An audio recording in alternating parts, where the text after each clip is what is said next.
お疲れ様です。AE86 のトレノ編、続きやっていきます。じゃあ、早速ですけど、板金作業がメインになってくるんですが、とりあえずこのトランクですね。一番時間がかかると思いますので、こちらからやっていきたいと思います。とりあえず荷物が乗るような状態にしたいのと、この下に、燃料タンクもついてきますんで、ここからやっていこうと思います。この切ってあるんですけど、この辺がうまいこと合わせられるのかどうかですね。メインのフレームもぶった切ってあるんですけど、リアの足回りから先を切ってありますんで、そこまで荷重はかからんにしろ、あのフレームの先が、この辺ですね。この辺に出てきて、牽引フックの代わりにもなりますんで、いつ止まるかわからん車なんで、牽引フックもつけたいところですね。荷物とタンクの荷重もかかりますんで、がっちりと溶接したいと思います。で、今まで使っとった溶接機が、このミグ130っていう名前だったか忘れましたけど、この中華製なんですね。これが驚くことにですね、送料込み1万円なんですよ。自分が買った時は。ですけど、さすがに、安物のノンガス半自動、100V ですね。強度的にも不安なんで、見栄えもすごい汚いですし。なので、溶接機をもう少しマシなやつにしようと思ってるんですよね。それの設備が整うまで、ちょっと時間があるんですけど、先にフロアですね。こいつを用意しておきましょうか。で、使うパネルなんですけど、こいつにしましょう。よいしょっと。こいつですね。このパネルを切り取ってですね、あいつにつけようと思うんですけど、うまいこと取れるかどうかですよね。ものとしてはそこまで腐ってませんのでいいと思うんですけど、いかんせんどうやって取ればいいかわからんのですよね。なのでちょっと今練習しとったんですけど、こんな感じですね。一番最初のレビンの箱、こんなでこのスポットを飛ばして、剥がしてパネルを取る練習をしとったんですが、なかなか難しくてですね、時間がかかります。このパネルも使えるかわからんですけど、一応は取っとこうと思います。こいつは一旦このままにしといて、とりあえずこいつからもういい加減邪魔ですんで、この辺はもう適当にぶった切ってですね、先にこいつを解体しようと思います。そしたらあいつの、パネル取りですね。行ってみましょう。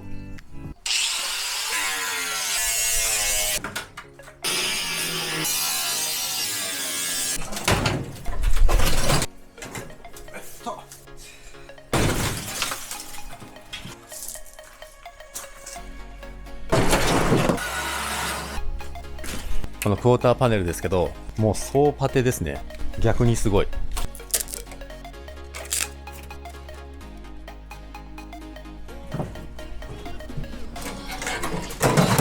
だからだいぶすっきりしましたね。成人式仕様みたいです。自分は乗ったことないですけどね。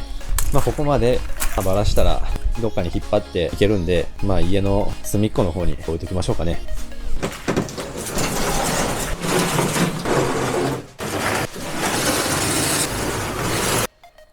あそこからですね、ここまで1時間半ぐらいかかりました。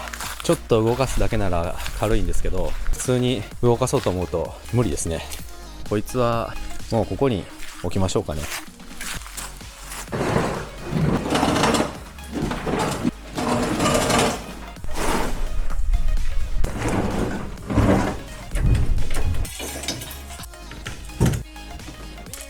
ようやく、こいつのパネルを取る準備ができました。おはようございます。それじゃあ、続きをやっていきましょうか。それじゃあ、どっから外せばいいか、全くもって分かってませんけど、とりあえず繋がってるところを全部飛ばしていきます。なので、こんなは溶接でボディの補強がしてあってですね、ところどころ点付けしてありますんで、こういうのも全部サンダーで飛ばしていって、で、スポットを揉んでみようと思います。おそらくこの辺にメインのフレームがあるんですけど、こうやってこの辺にスポットがあるんですかね。スポット溶接してあるんでしょうか。ちょっとその辺も探してみて、やってみたいと思います。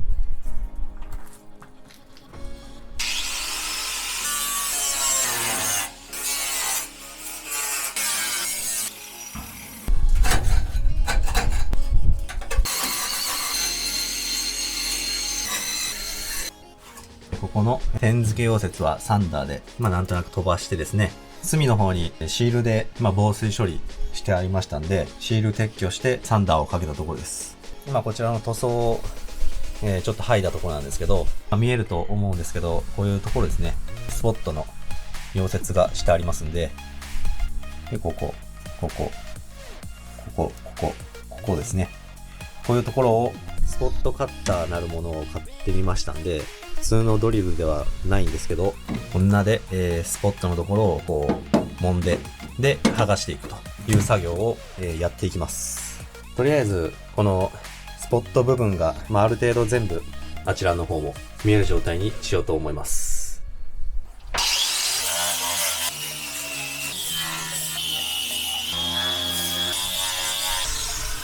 一応ある程度塗装を剥いで、スポットの場所がわかるようになりました。で、おそらくですけど、ここのパネルを外すには、順番があると思うんですよね。いきなりここのパネルを全部もぎ取ってですね、このパネルが外れるかって言われたらそんなことないと思いますんで、バックパネルっていうんですか。まずこれからここもスポットがありますんで、飛ばして外した後にバランスパネルでしたっけ。おそらくこれも外した後にここのパネルが外せるんじゃないかなと思ってますけど、わかりません。とりあえず手当たり次第、ついてるものは全部外していく感じになります。この辺もやっていきましょうか。ここの R の部分がどっか見当たらんのんですけど、剥いでいったらわかりますかね。ならまずこいつを外してみたいと思います。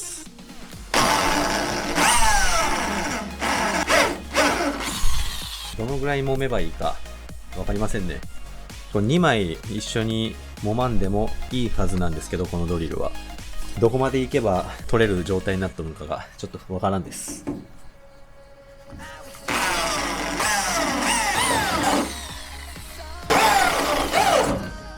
抜いちゃいましたね。ここのスポットはですね、ポットこの辺にいました。裏側から揉みましたね。で、このバックパネルとバランスパネル、あとこのトランクのパネルですかね、3枚分一緒にスポット溶接してあるところがあるんですけど、ドリルが斜めでやれんのんですよね。なのでここだけはとりあえず、このタケノコで、全部揉んじゃいたいと思います。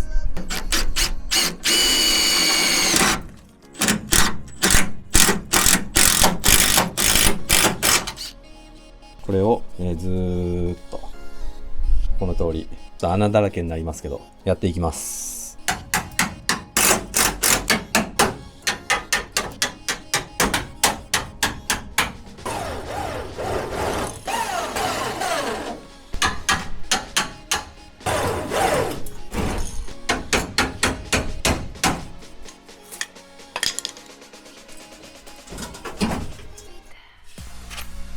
取れました。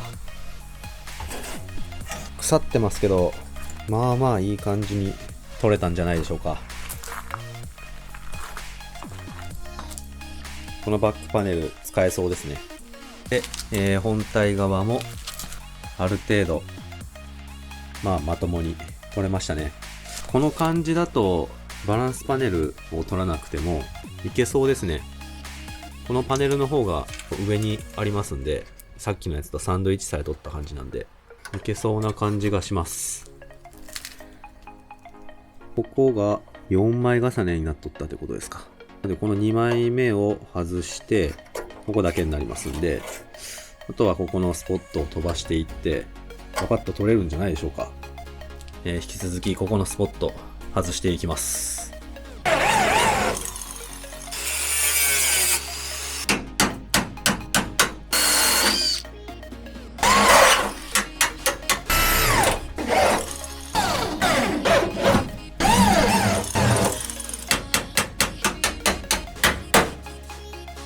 だいぶ順調に剥がれていっとるんですけど、こういう感じですね。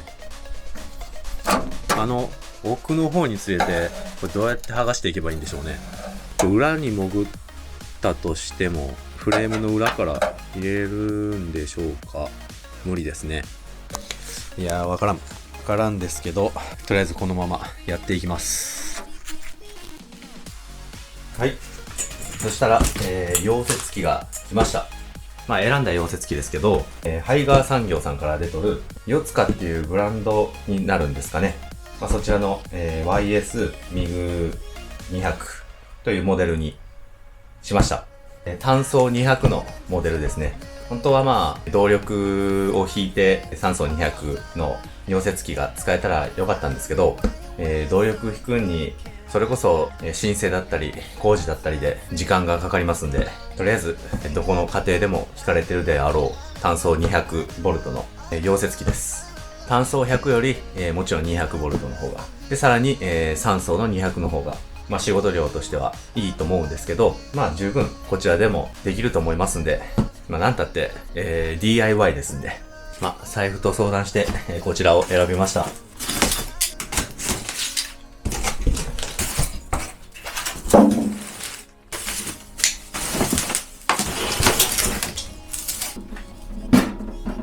ガスありのモデルになります。で、ワイヤーは 5kg のものまで付けれるようですね。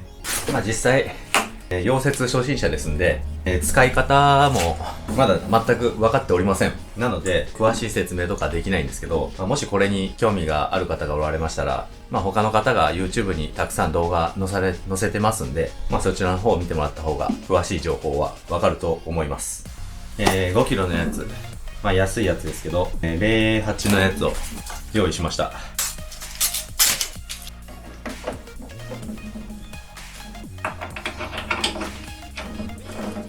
とりあえず、受け入れれる状態にしときました。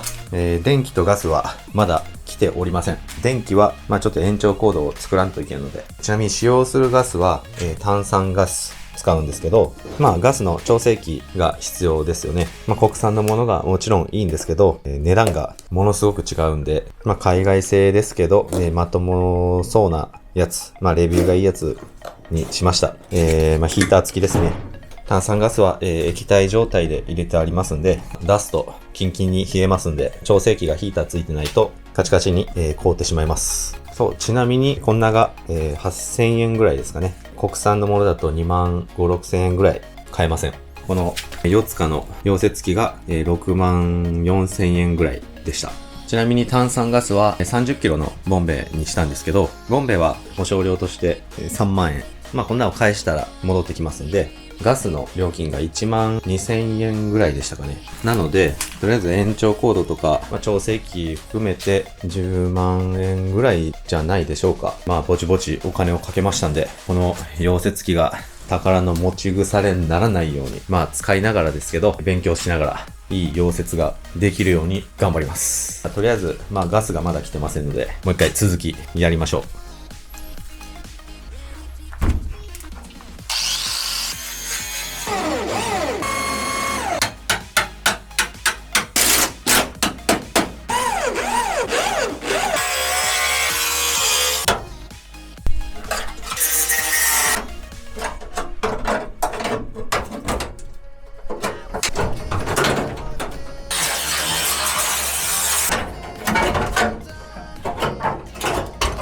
ようやく取ることができました。結構大変でしたね。穴だらけになってしまいましたけど、使えるんじゃないでしょうか。本体側はこっちの、フレームは使えそうですね。で、こっちも欲しかったんですけど腐ってるんですよね。使えるかどうか微妙です。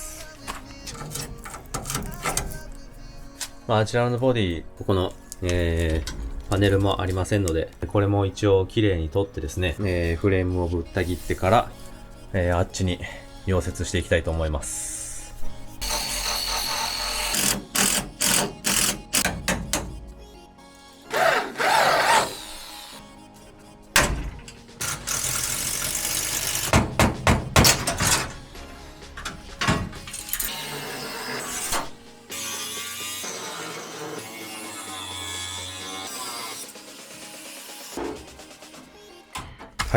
予定しとったものはとりあえず全部取れました。カットするところが合ってるかどうかわからんですけど、足らんかったら厚めの鉄板とかでこの内側に補強してそれと溶接すればいいかなと思ってます。こんなが右リアの方ですね。使えそうですかね。で、問題のこっちフレームがこんな感じになってる軽トラをよく見ますね。で、こんなも使えるんじゃないでしょうか。これももうちょっと綺麗にしてですね、ここにちょっとよく場所は見てみんといけんですけど、純正と全く同じ位置にはできないと思いますんで、それっぽい形でくっつけたいと思います。こっちの、バックパネルも取っときたいと思います。このままだと作業もやりにくいですし、溶接する順番とかもあると思いますんで、一旦これは外します。直しとるんか壊しとるんかわからなくなってきますね。やはりこの中身はボロボロだったりします。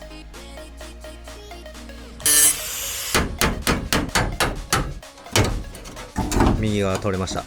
この錆びたやつとかを全部切ってそれっぽい形で溶接したいですね。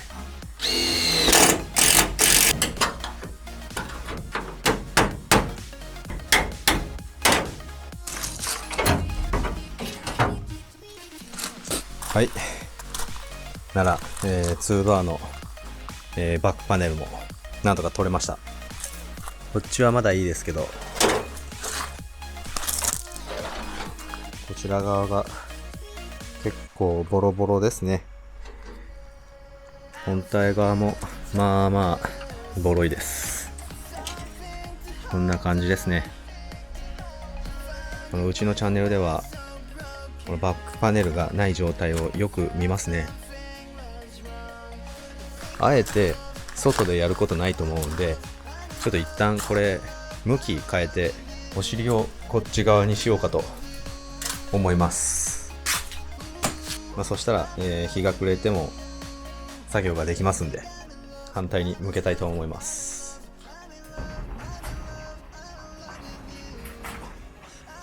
家の前がスペースができたんで展開できるようになってだいぶ楽になりましたね。そしたら、明るいところで見ますと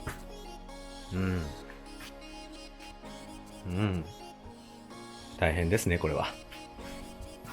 ぼちぼちやっていきましょう。ならとりあえず一旦ここで終了で、次回、取ったパネルを一旦、まともな状態に戻してこちらにつけていくとやっていきたいと思います。